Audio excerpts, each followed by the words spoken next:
27 people have died on Tucson streets this year so far. That's 13 more deaths than this time last year.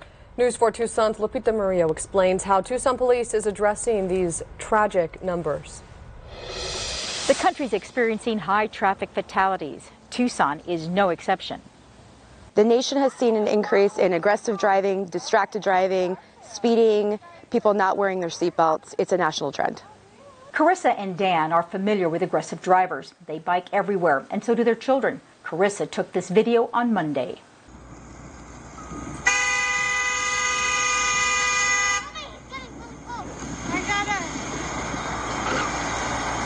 Yeah, it was really actually scary because you don't know when it's going to stop, right?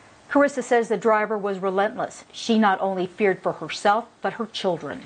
Everybody pays when you're driving distracted, when you're driving aggressively. I mean, people are going to get hurt, and it's the lives that matter. 1 second, 2 seconds, you're late to something doesn't matter if somebody's life is taken because they don't have any more seconds left.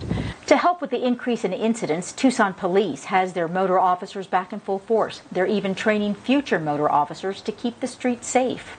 It's really important to understand that we're out there to keep everybody safe. Ed Schwinn is one of 20 motor officers. The training we attended today for officers interested in joining the motor unit. During the pandemic, they weren't actively working traffic enforcement. Now things have changed. Motor officers will be deployed in the most troubled areas with the most complaints.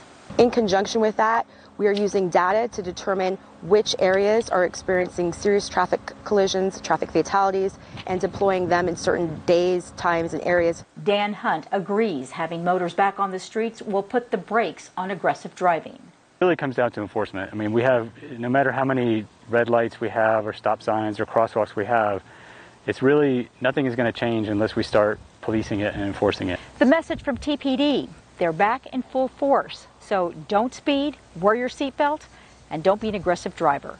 In Midtown, Lupita Murillo, News 4 Tucson.